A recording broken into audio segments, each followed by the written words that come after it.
Shalom. Mari bersama kita kembali membuka Alkitab kita di dalam 1 Petrus pasal yang kedua. 1 Petrus pasal yang kedua. Ayat yang pertama mulai.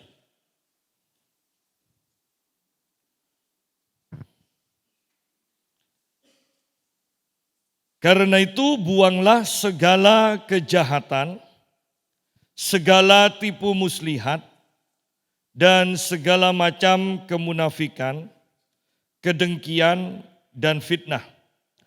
Dan jadilah sama seperti bayi yang baru lahir, yang selalu ingin akan air susu yang murni dan yang rohani, supaya olehnya kamu bertumbuh dan beroleh keselamatan, jika kamu benar-benar telah mengecap kebaikan Tuhan. Kita berhenti sampai sini dulu. Kita sudah membahas pasal yang pertama dan intinya adalah bahwa kita diselamatkan karena anugerah Tuhan. Bukan karena kita baik, bukan karena kita berusaha dan sudah berusaha menjadi baik, tetapi karena Yesus mati bagi kita, menebus kita, dan kita mempercayai karya Tuhan. Kita menerima karya keselamatan dari Tuhan Yesus itu. Sehingga sungguh kita diselamatkan. Dengan pasti kita mengatakan kita sudah diselamatkan. Tetapi setelah itu kita juga bertanggung jawab untuk mengisi, untuk mengubah pola pikir kita dengan pikiran Kristus yang bisa kita dapatkan melalui kebenaran firman Tuhan. Dengan mempelajari, dengan mendengar, dengan mendeklarasikan, dengan merenungkan kebenaran firman Tuhan. Ya. Dan ini memakan waktu yang panjang. Tidak mungkin pola pikir kita yang sudah terbentuk, ada yang 20 tahun, ada yang 30 tahun, ada bahkan yang 40 tahun, sudah terbentuk pola pikir kita seperti pola pikir orang dunia, seperti orang-orang di sekeliling kita. Tidak mungkin dalam sehari itu bisa dirubah. Ya. Bahkan kita tidak mungkin membaca Alkitab dalam sehari tamat. Ya. Bahkan belum tentu 1 tahun tamat 1 kali, belum tentu. Jadi untuk mengingatkan tidak mungkin 1 kali baca itu ingat. Ya. Jadi kita lihat bahwa ini membutuhkan kekonsistenan kita di dalam mempelajari firman Tuhan dengan tujuan mengubah pola pikir kita yang lama menjadi pola pikir Kristus. Dan kalau sudah pola pikir kita menjadi pola pikir Kristus, maka secara otomatis tindakan dan perkataan kita akan sesuai dengan kekudusan Allah. Ya. Nah, sekarang setelah pola pikir kita diubahkan, yang harus kita perhatikan di sini sekarang tindakannya adalah karena itu buanglah segala kejahatan, segala tipu muslihat, dan segala macam kemunafikan, kedengkian, dan fitnah. Perhatikan kata segala. Disebutkan beberapa kali segala. Ya. Kalau ayat pasal pertama ayat 14 mengatakan janganlah turuti hawa nafsu yang menguasai kamu pada waktu kebodohanmu sebelum menerima Tuhan Yesus, ya, sebelum pikiran kita sesuai dengan pikiran Kristus. Kalau Paulus mengatakan di dalam kitab Efesus dan Kolose dengan istilah menanggalkan manusia lama dan mengenakan manusia baru, ya. Perhatikan kata menanggalkan. Berarti kita sendiri loh yang menanggalkan, bukan Tuhan. Ya. kita sendiri yang punya ketetapan untuk meninggalkan manusia lama kita. Istilahnya sangkal diri, pikul salib. Ya. Kemudian mengenakan manusia baru, mengikut Yesus, meniru Yesus. Ya. Jadi jelas di sini sebenarnya ayat pertama berbicara tentang menanggalkan manusia lama. Manusia lama itu begitu menjijikkan kalau kita perhatikan. Segala tipu muslihat ya dengan alasan apapun. Segala macam kemunafikan dengan alasan apapun. Ya. Kadang kita walaupun berbuat salah kan punya aja alasan untuk membenarkan. Ya, dosa kita itu, kenapa kita berbuat dosa? Ada aja alasan untuk membenarkan kita. Ya. Nah, segala kemunafikan. Jadi lihat di sini, segala macam kejahatan, segala tipu muslihat, segala macam kemunafikan, kedengkian dan fitnah. Ya. Semuanya harus ditanggalkan. Kalau kita mau perhatikan juga di dalam kitab Korintus dan kitab Wahyu bahwa segala macam kejahatan kemudian disebutkan, tidak ada satupun orang yang melakukan itu yang masuk ke dalam kerajaan Allah. Ya. Jadi intinya bahwa kita bertanggung jawab seperti tadi pagi kita bahas, untuk menjadi kudus sama seperti Tuhan kudus adanya. Ya. Kita yang bertanggung jawab. Nah, kemudian ayat kedua mengatakan, dan jadilah sama seperti bayi yang baru lahir, yang selalu ingin akan air susu yang murni dan yang rohani, supaya olehnya kamu bertumbuh dan beroleh keselamatan. Sangat luar biasa di sini bahwa dikatakan jadilah sama seperti bayi. Yang pasti bayi itu tidak berdaya, membutuhkan pertolongan sama dengan kita. Bahwa kita tidak mampu melakukan sesuatu yang berkenan kepada Tuhan kalau bukan karena pertolongan Tuhan, kalau bukan karena pertolongan Roh Kudus, kalau bukan karena anugerah Tuhan. Ya. Tetapi fokus saya adalah ini, yang selalu ingin akan air susu yang murni. Bayi itu hanya satu keinginannya, yaitu air susu yang murni. Dan hanya satu ini yang akan membuat bayi ini bertumbuh dan menjadi sehat. Air susu yang murni. Raja Daud mengatakan, aku sudah menyapih, aku sudah menguasai jiwaku seperti seorang ibu yang menyapih anaknya. Artinya itu tidak mudah. Ya, untuk menguasai jiwanya itu tidak mudah. Seperti anak yang disapih, Anda bisa bayangkan anak yang mau dipisah supaya tidak menyusu lagi. Itu rewelnya setengah mati. Nah seperti itu, kalau kita mau menghancurkan kedagingan, itu rewel biasanya. Ya, tidak mudah.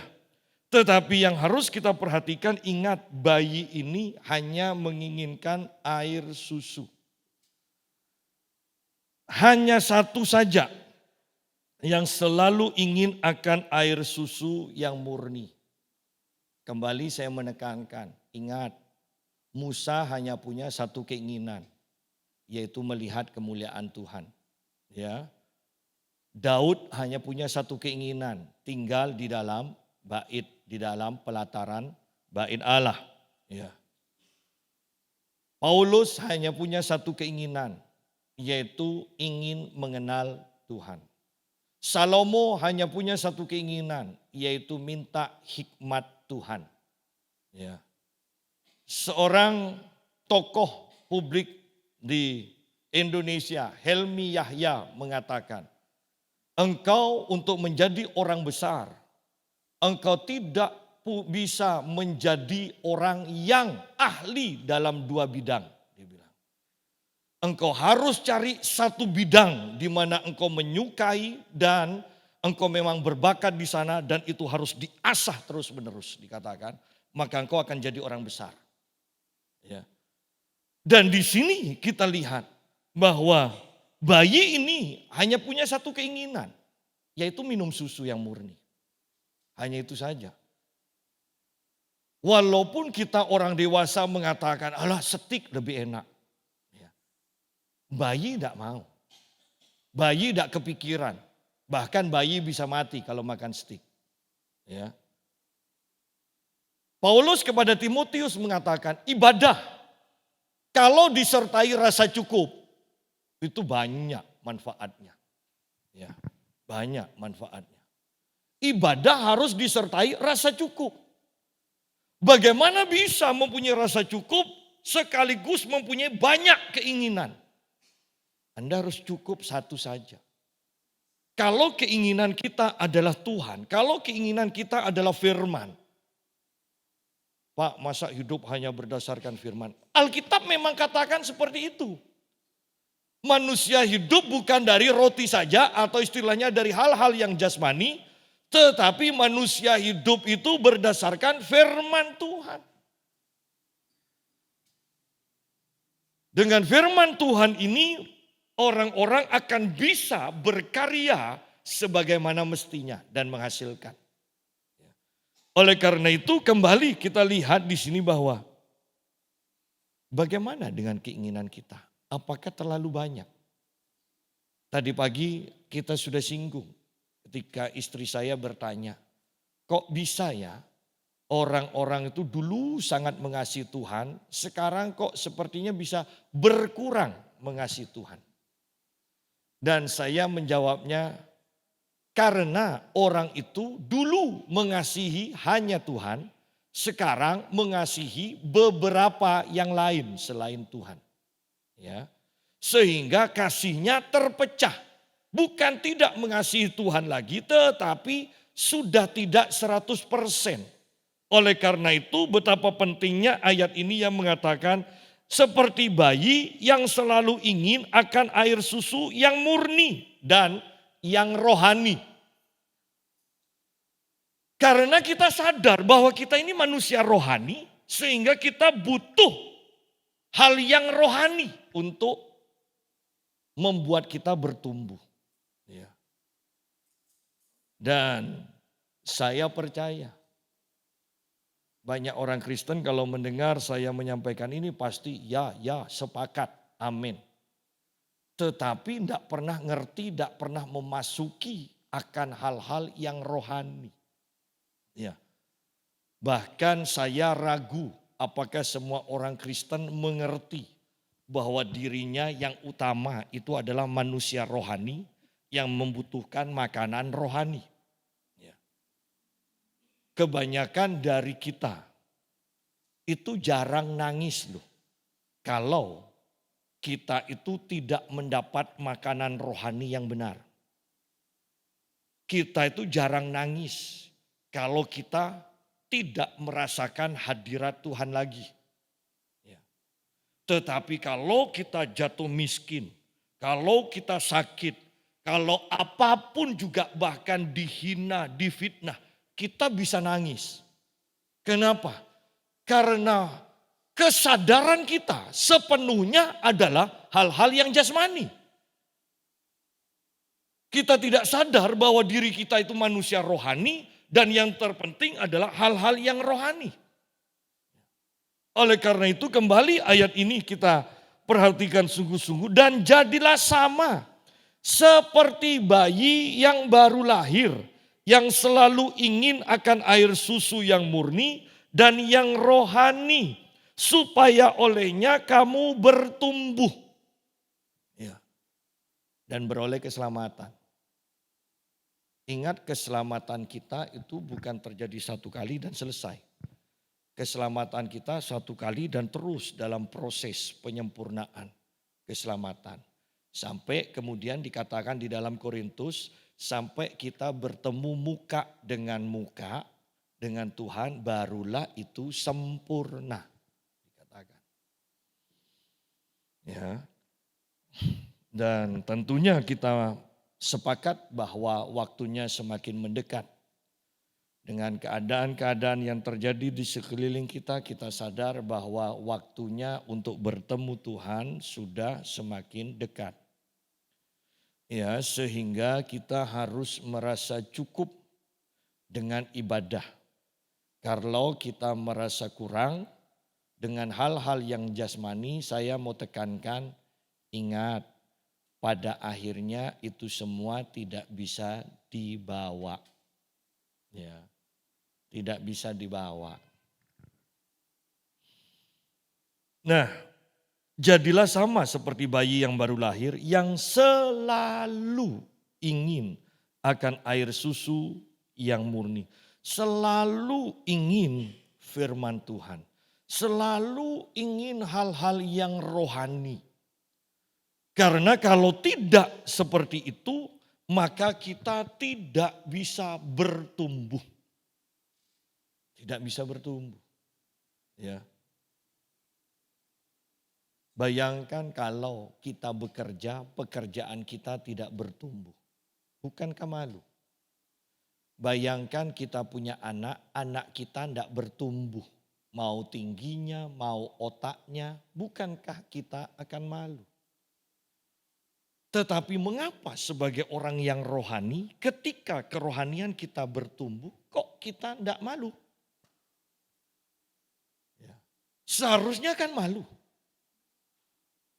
Anda bisa bayangkan kita yang bawa anak kita ke sekolah minggu, dan kemudian setelah dewasa anak kita jadi pemimpin di gereja, anak kita sudah membaca dan memahami sungguh-sungguh Alkitab berkali-kali sudah dibaca, sedangkan kita baru sudah umur 60 tahun masih berkutat di kitab Kejadian dan Wahyu.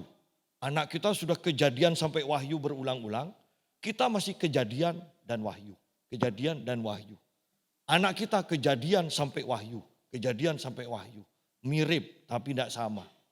Jauh bedanya. Ya. Tetapi ini loh gambarannya, apa kita tidak malu? Ketika kita tahu ada orang-orang yang dulunya tidak bisa apa-apa, loh sekarang kok ngajar kita? Nah, sekarang kok lebih dekat dengan Tuhan dibandingkan kita? Itu loh. Oleh karena itu, kita kembali harus menyelidiki.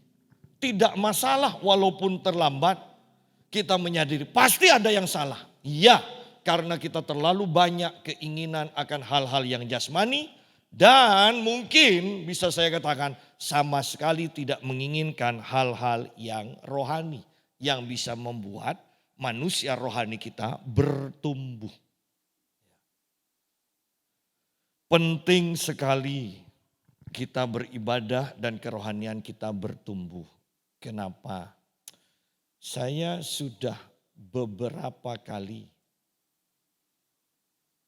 mendoakan orang sakit, sudah mengajar firman tentang kesembuhan, sudah berdoa untuk kesembuhan, toh orang itu mati juga. Kenapa?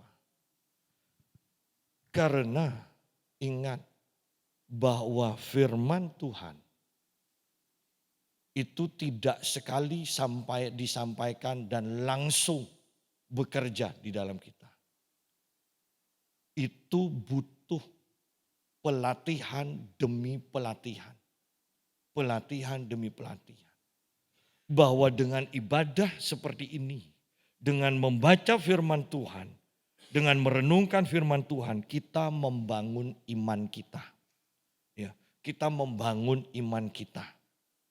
Kita menggali potensi iman di dalam kita. Sehingga ketika satu saat kita waktunya menerima kesembuhan dari Tuhan karena kita sakit, kita mampu menerimanya.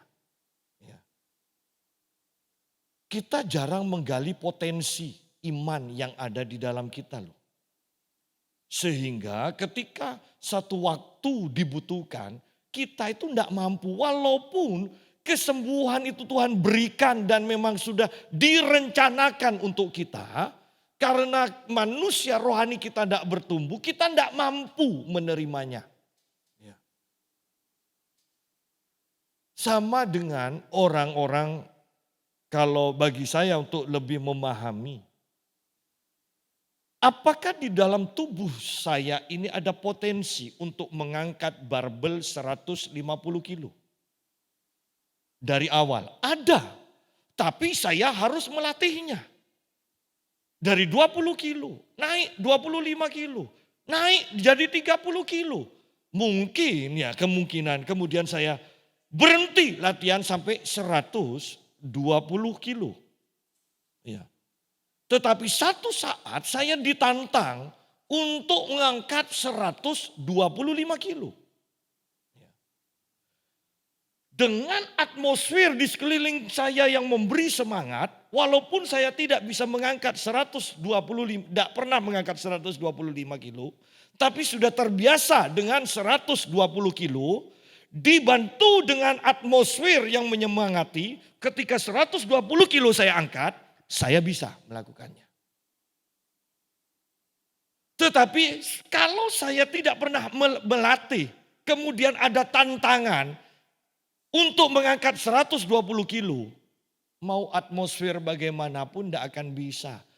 Tetapi saya mau katakan begini, apakah ada potensi, ada kemampuan sebenarnya yang tertanam dalam diri saya untuk mengangkat 125 kilo? Ada di dalam tubuh saya. Hanya saya tidak pernah gunakan, saya tidak pernah latih. Sama dengan iman itu loh. Anda tidak pernah berdoa misalnya untuk sakit perut, kemudian doa. Kemudian kita deklarasikan firman. Anda tidak pernah pakai. Sakit perut, diapat. Ya. Sakit perut, promak. Langsung. Ketika Anda kena sakit kanker. Iman yang sebesar biji sesawi itu. Yang tidak pernah tumbuh. Di mana waktunya ada seharusnya burung di udara bisa hinggap di pohon dari biji sesawi yang sudah bertumbuh ini. Tetapi karena biji sesawi itu tidak tumbuh, pohonnya yang seharusnya hinggap berseliweran kemana-mana. Tidak ada tempat untuk hinggap. Sama karunia kesembuhan yang seharusnya diterima dengan iman di dalam tubuh kita. Karena iman itu tidak pernah bertumbuh. Kasih karunia itu tidak ada tempat untuk hinggap di dalam tubuh kita. Selalu saya katakan sebelum masalah datang, persiapkan iman, bangun iman. Sehingga ketika masalah datang, apapun masalah itu, iman kita bisa aktif untuk menanggulanginya. Ya. Di sini dikatakan, seperti bayi yang baru lahir, yang selalu ingin akan air susu yang murni dan yang rohani, supaya olehnya kamu bertumbuh dan beroleh keselamatan. Jika kamu benar-benar telah mengecap kebaikan Tuhan. Bahwa orang menginginkan hal-hal yang rohani kalau sudah memang benar-benar mengecap kebaikan Tuhan. Saya sederhanakan. Kalau memang kita lahir baru, pasti kita haus akan hal-hal yang rohani. Kalau kita memang lahir baru, kita pasti akan menginginkan Tuhan. Kalau kita lahir baru, pasti kita akan menginginkan untuk selalu mendengarkan firman Tuhan. Menyedihkan ketika kita mendengar orang Kristen berkata, tuh di gereja A itu ya ibadahnya kok lama. Padahal kata lama ini hanya 2 jam. Kelihatannya lama. Enak gereja saya 1 jam. Kadang 1 jam tidak nyampe. Loh kok bisa? Kok enak ya? Keluar dari persekutuan Tuhan. Kok enak? Kenapa? Karena orang itu tidak lahir baru. Orang itu tidak menginginkan hal-hal yang rohani. Apakah Kristen? KTP-nya pasti Kristen. Ya. Tetapi sama sekali belum lahir baru. Sama sekali tidak ada Roh Kudus di dalam dirinya. Jelas. Ya. Oleh karena itu nanti kalau mati doanya kiranya semoga walaupun tidak akan terjadi. Semoga arwahnya diterima di sisi Tuhan. Kenapa kau pakai arwah? Kenapa kau tidak pakai jiwanya? Ya. Dan yang pasti kita tidak pakai semoga. Oleh karena itu kita selalu istilah kita kalau mendoakan selalu ucapan syukur. Karena sudah pasti. Ya, ada kepastian. Nah sekarang lanjut ke ayat yang keempat. Dan datanglah kepadanya, datanglah kepada Tuhan. Batu yang hidup itu yang memang dibuang oleh manusia. Tetapi yang dipilih dan dihormati di hadirat Allah. Ya, kalau Anda mengikuti tentang perdebatan Kristen Islam, ini akan jadi kemenangan bagi orang Kristen. Siapa yang dihormati dan ada di hadirat Tuhan, dipermuliakan? Oh Yesus. Itu rame ya. Tapi saya sih tidak anjurkan kita mengikuti itu. Bikin mangkel. Ya, kalau mengikuti itu bikin mangkel. Ya. Dan biarlah kamu juga dipergunakan sebagai batu hidup untuk pembangunan suatu rumah rohani bagi suatu imamat kudus, untuk mempersembahkan persembahan rohani yang karena Yesus Kristus berkenan kepada Allah. Nah perhatikan di sini.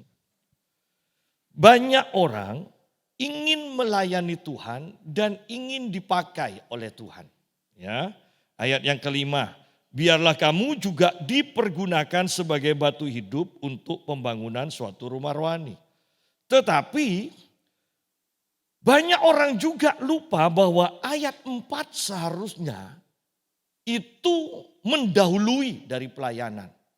Sebelum kita melayani Tuhan, sebelum kita melayani jemaat, sebelum kita melayani orang lain, maka seharusnya yang kita lakukan dan datanglah kepadanya. Datanglah kepada Tuhan.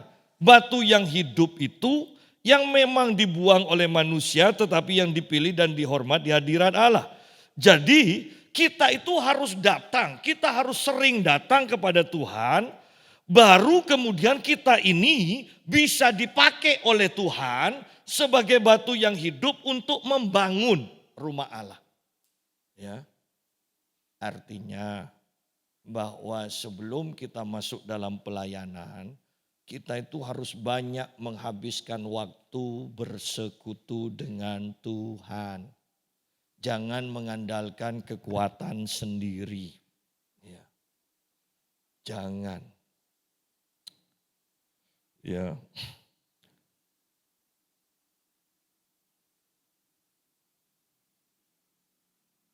Datanglah kepada Tuhan. Baru setelah itu biarlah kamu dipergunakan sebagai batu hidup untuk pembangunan suatu rumah rohani. Datang. Banyak orang-orang ahli, iya. Banyak orang punya rencana, iya. Kemudian banyak rencana manusia yang didoakan minta doa restu kepada Tuhan. Iya, dan itu kebanyakan. Tetapi berapa banyak gereja bahkan pemimpin-pemimpin rohani yang mendatang kepada Tuhan. Mendapat beban hati Tuhan. Kemudian mengumpulkan jemaat atau para pemimpin untuk membahas ini. Untuk mendoakan ini dan membuat ini terjadi. Tetapi yang pertama saya tekankan, ketika kita datang kepada Tuhan, ada beban yang Tuhan berikan.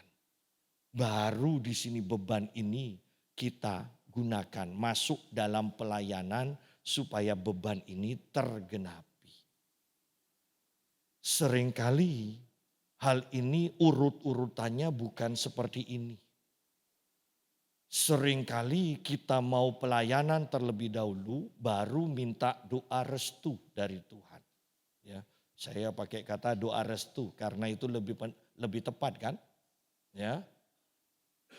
Bahkan kita sudah jarang ketika mengambil keputusan karena ada seseorang yang mendapatkan pesan suara dari Tuhan dan yang lainnya itu menguatkan, menyatakan bahwa ya ini memang suara Tuhan.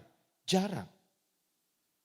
Yang kita lihat sekarang selalu pakai suara yang terbanyak.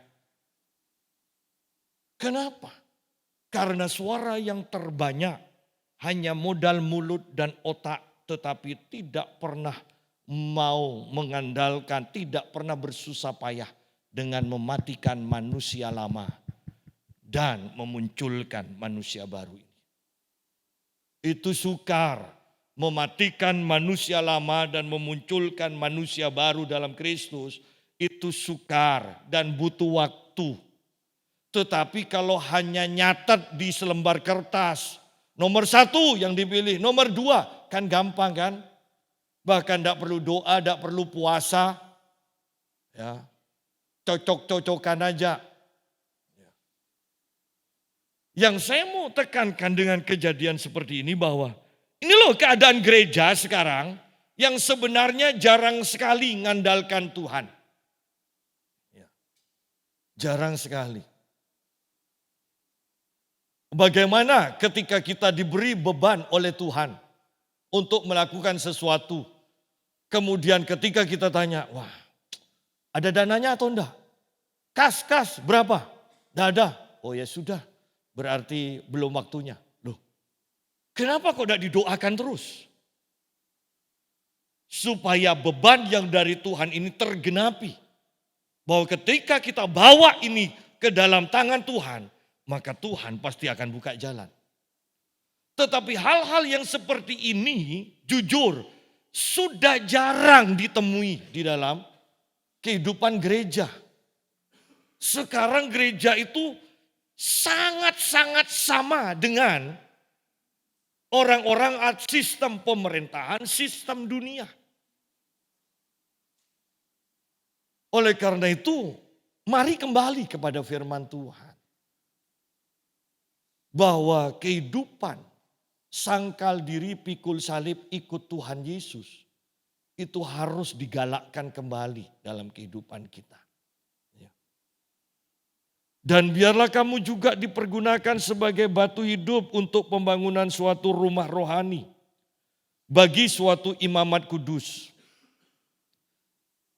Untuk mempersembahkan persembahan rohani yang karena Yesus Kristus berkenan kepada Allah. Perhatikan, persembahan kita hanya bisa diterima oleh Allah melalui Yesus Kristus. Semua persembahan, semua hal yang baik, bahkan itu tidak pernah diperhitungkan Allah loh. Kalau tidak di dalam Yesus Kristus. Oleh karena itu, di luar Yesus Kristus tidak ada keselamatan.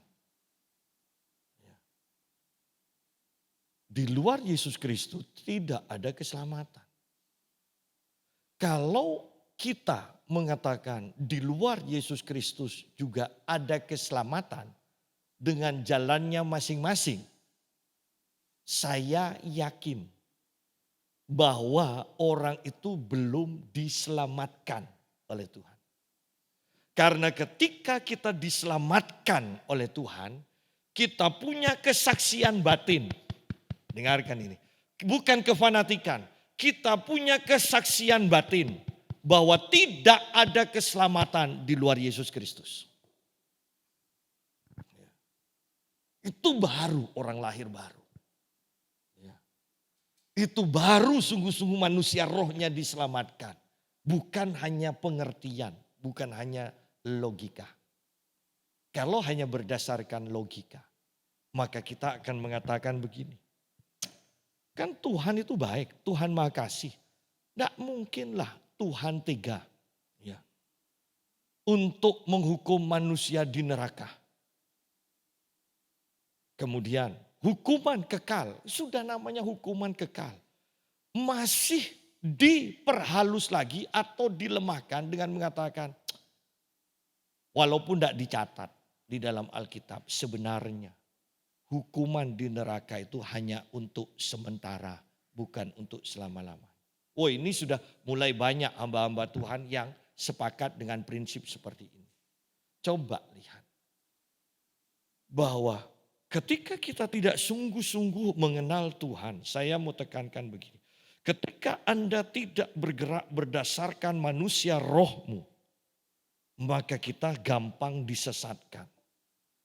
Karena yang menyesatkan pasti logikanya, ilmunya itu lebih tinggi daripada orang-orang yang disesatkan. Ya. Nah, di sini kita juga perhatikan bahwa sangat penting kita mengerti ini bahwa mempersembahkan persembahan rohani hanya karena Yesus Kristus persembahan itu berkenan kepada Allah. Ya. Banyak hal yang perlu dibenahi kembali di dalam kekristenan. Coba lihat, kalau sudah seminar ya, sekarang ini umumnya kalau seminar pujian penyembahan atau seminar penyembah dalam roh dan kebenaran, kenapa kok selalu pembicaranya itu penyanyi? Bahkan penyanyi rohani, seakan-akan penyembahan itu hanya nyanyian. Padahal penyembahan itu berbicara ketaatan, itu penyembahan.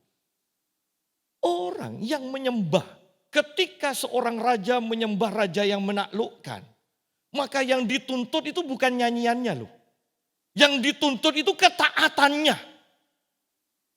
Itu loh, menyembah di dalam roh dan kebenaran itu sebenarnya berbicara tunjukkan ketaatanmu kepada Allah. Bukan tunjukkan nyanyianmu. Sedang jemaah. Kalau kita mau membenahi kerohanian kita dari dasar, saya percaya banyak hal yang perlu dibenahi di dalam kekristenan.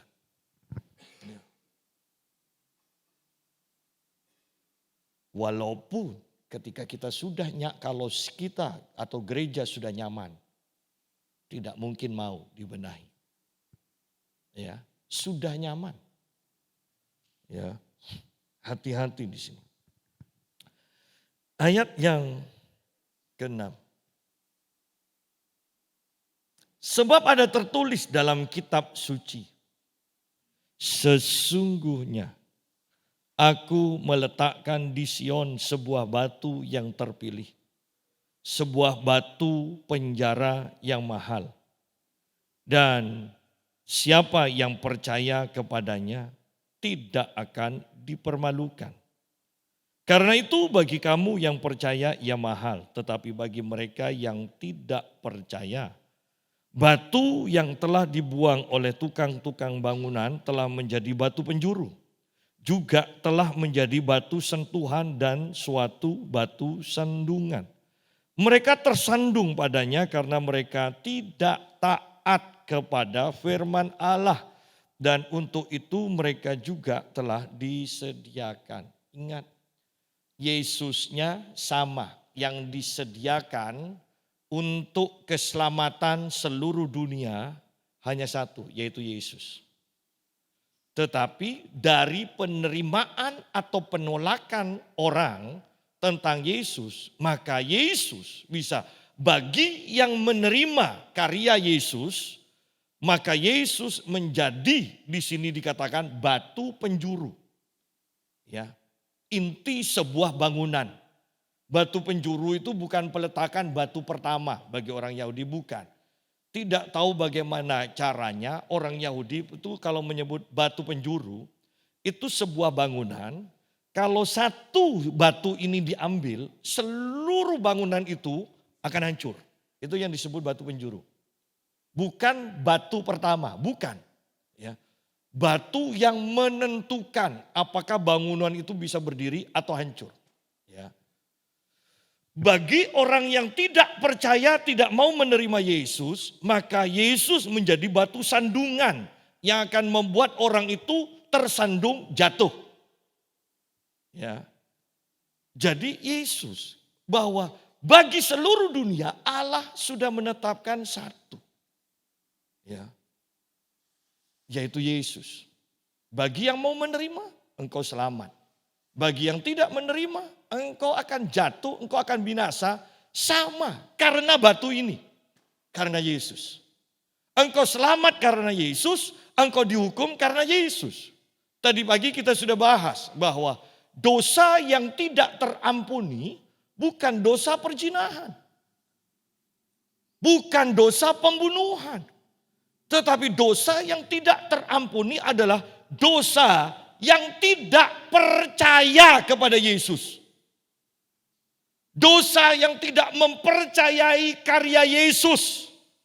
Bahwa seluruh dosa kita sudah ditanggung oleh Yesus. Bahwa kita sudah ditebus oleh Yesus. Bahwa kita diselamatkan oleh Yesus. Kalau kita tidak percaya pada karya Yesus, maka kita tidak terampuni. Murka Allah tetap ada pada kita. Bagi yang percaya pada Yesus, murka Allah pada kita itu disatukan dengan murka yang diterima di dalam tubuh Yesus. Sehingga kita, Alkitab katakan di dalam kitab Tesalonika, kita tidak ditetapkan untuk menerima murka Allah.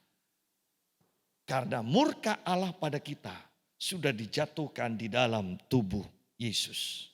Orang yang tidak percaya akan karya Yesus di atas kayu salib, mereka tetap akan menerima murka Allah.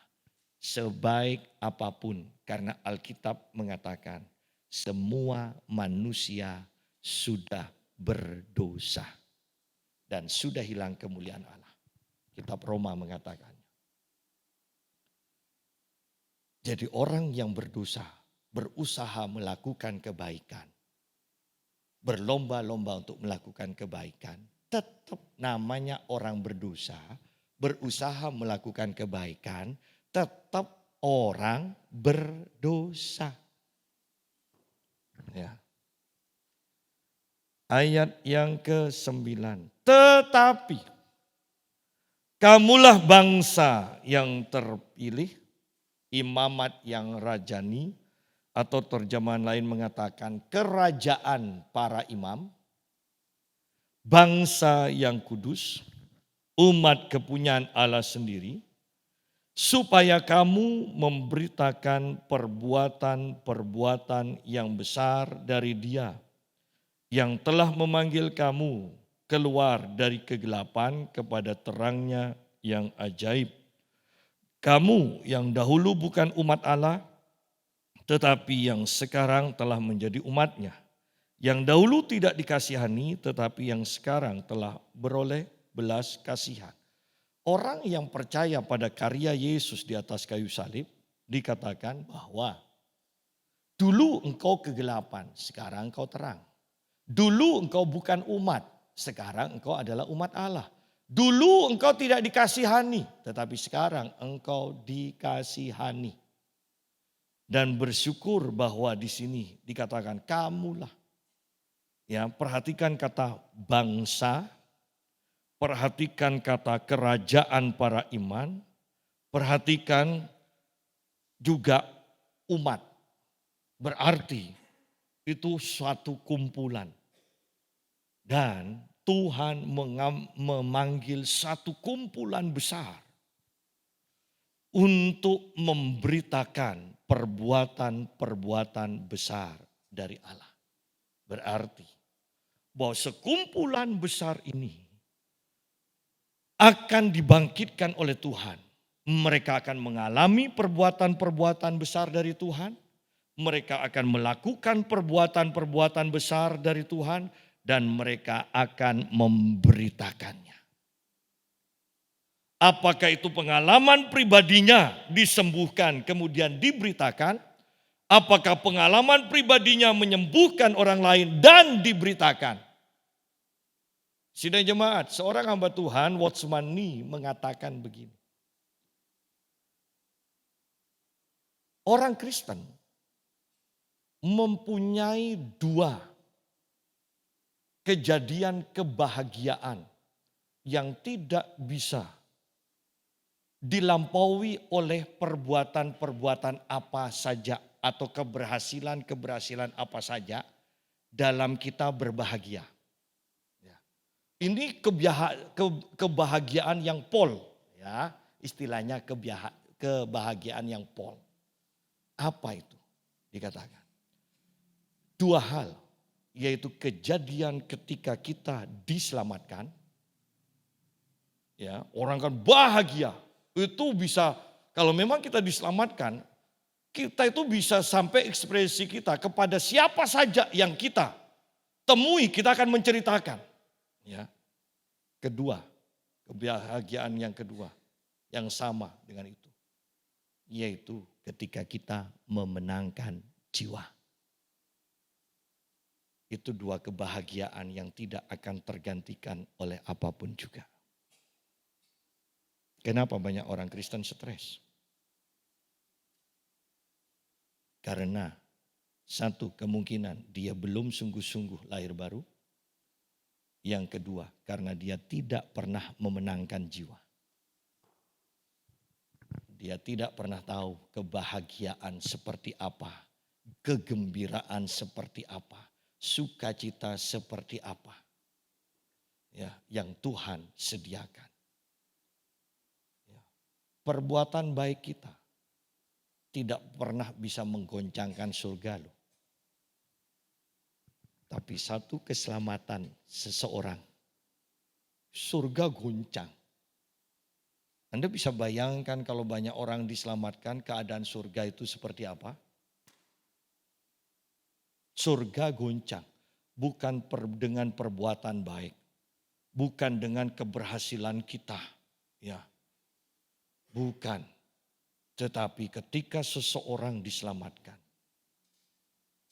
saya tidak bisa bayangkan sukacitanya Tuhan, sukacitanya para malaikat, sukacitanya para orang kudus di surga itu seperti apa.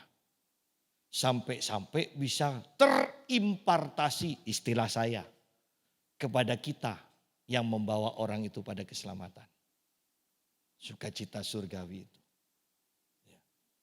Nah, kembali kepada pembahasan kita, ingat bahwa akan tiba waktunya sekumpulan besar, mau disebut umat, mau disebut bangsa-bangsa, mau disebut kerajaan para imam, yang pasti bukan perorangan. Tetapi sekumpulan besar, Yehezkiel mengatakan satu tentara yang besar. Kitab Mazmur kalau tidak salah pasal 68 itu mengatakan bahwa seperti tentara yang besar. Ya. Tuhan akan bangkitkan untuk memberitakan, untuk melakukan perbuatan-perbuatan besar dari Tuhan. Saya percaya ini waktunya. Kalau Anda mengikuti mungkin di YouTube, jangan remehkan kesaksian tentang banyaknya pertobatan demi pertobatan. Yang harus kita perhatikan adalah waktunya semakin dekat. Semakin banyak dan semakin sering Anda mendengar berita pertobatan, berarti waktunya sudah semakin dekat. Dan pertanyaan selanjutnya, lalu posisi saya ada di mana? Lalu kalau Yesus datang, apakah sudah layak saya akan diangkat.